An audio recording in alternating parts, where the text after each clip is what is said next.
Indian ocean में जियो strategic interest को protest करने के लिए और चाइना के बढ़ते खतरों को देखते हुए भारत ने मिशन 175 तैयार किया।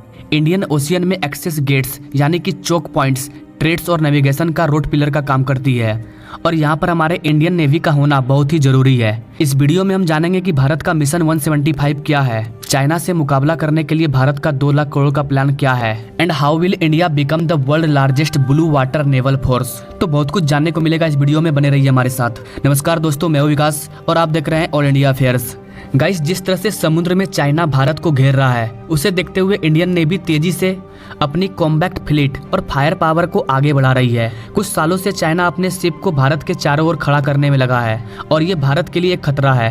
भारत ने चाइना के इस चैलेंज से निपटने के लिए मिशन 175 लॉन्च किया है, जिसके तहत इंडियन नेवी ने चाइना को काउंटर करने के लिए 2035 तक 175 वॉरशिप यानी कि 175 युद्धपोतों को तैयार करने का लक्ष्य रखा है। द इकोनॉमिक टाइम्स के रिपोर्ट के मुताबिक इंडियन नेवी ने इंडियन ओशियन में चाइनीज ड्रैगन को काउंटर करने के लिए 2 लाख करोड़ का प्लान किया है और इसी के अंदर 68 नए युद्धपोत वॉरशिप का ऑर्डर प्लेस किया है, जिसकी total amount cost Indian rupees में 2 लाख करोड़ रुपये है।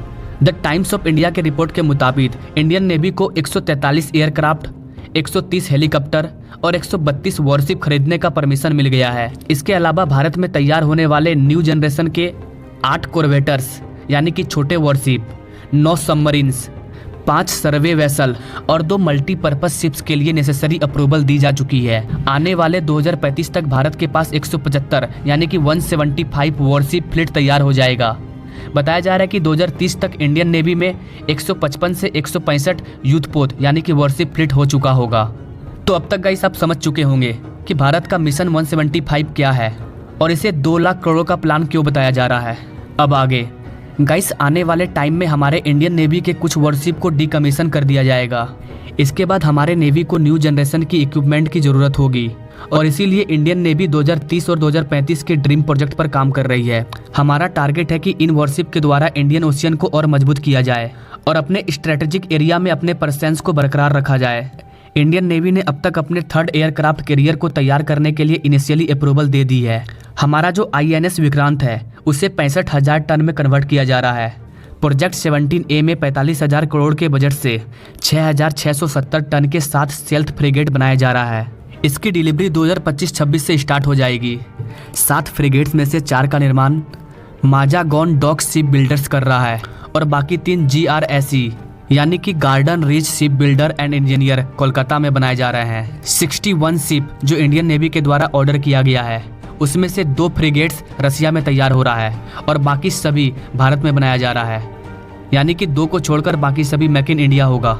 इसके अलावा 2 और गाइडेड मिसाइल इम्फाल एंड सूरत जल्द ही तैयार होने वाला है। अभी रिसेंटली हिंदुस्तान शिपयार्ड के साथ 544,000 टन फ्लीट के सपोर्ट शिप के लिए 19,000 करोड़ रुपये का कॉन्ट्रैक्ट हुआ है। इसकी डिलीवरी 4 साल के बाद शुरू हो जाएगी। इसके अलावा कोचिन शिपयार्ड में लगभग 10,000 करोड़ रुपये की लागत से नेक्स्ट जनरेशन के मिसाइल शिप तैयार किए जा रहे हैं। गाइस, हमारी इंडियन नेवी किसी भी सिचुएशन के लिए तैयार रहना चाहती है। इंडियन नेवी में आप जितने भी शिप देखते हैं उनका भी अपना अपना एक अहम भूमिका होता है। जिस नेवी का ऑपरेशन अपनी कंट्री के कोस्ट लाइन तक लिमिटेड है उनको ब्राउन वाटर फोर्स कहते हैं।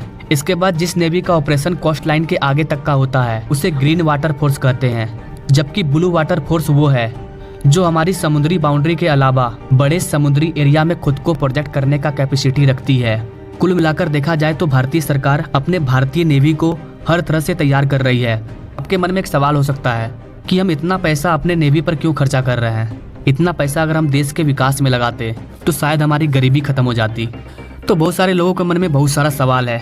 गाइस, मैं आपको यहाँ पर बता दूं कि इतनी सारी तैयारी इसलिए चल रही है क्योंकि आज के डेट में जियोपॉलिटिकली हर देश की हालत सही नहीं है भाईचारा के मामले में। ऐसे में आने वाले टाइम में वही कंट्री खुद को बरकरार रख पाएंगे जो स्ट्रांग होंगे। ने वो कहावत सुना होगा, जिसकी लाठी उसका भैंस, और यही कहावत लागू होने वाला है पूरी दुनिया पर। दुनिया में जो देश मजबूत है वो टिके रहेंगे और जो नहीं है उनको गुलाम बना लिया जाएगा और हर दिन ऐसे एग्जाम्पल देखने को मिल रहे हैं। अभी कल ही की बात है, आर्मेनियंस ने खुद को सरेंडर कर दिया अजरबैजान के सामने। आर्मेनियंस ने कहा कि हम अपनी हार स्वीकार करते हैं, हम युद्ध करने में असमर्थ हैं। दूसरी तरफ रूस यूक्रेन वॉर अभी भी जारी है क्योंकि यूक्रेन को वेस्टर्न कंट्री का साथ मिल रहा है और इसीलिए ये युद्ध अभी तक चल रहा है और आगे भी चलता रहेगा। तीसरी तरफ चाइना ताइवान पर हमला करने की तैयारी कर रहा है चाइना ने अपने न्यू मैप में ताइवान को अपना पार्ट बताया और अब वो उस पर कब्जा करने वाला है।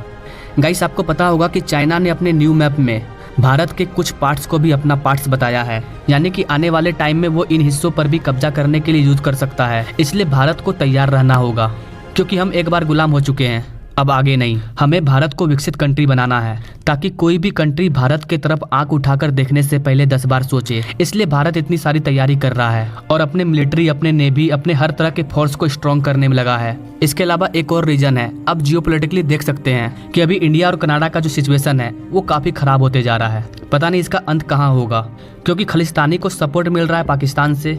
अगर पाकिस्तान को कनाडा का सपोर्ट भी मिल गया तो ये भारत के लिए एक चिंता का विषय होगा, क्योंकि चाइना पाकिस्तान को ऑलरेडी सपोर्ट कर रहा है। तो गाइस, कुल मिलाकर भारत को स्ट्रांग होना होगा, सेल्फ डिपेंड होना होगा और आने वाले हर पल के लिए हमें तैयार होना होगा।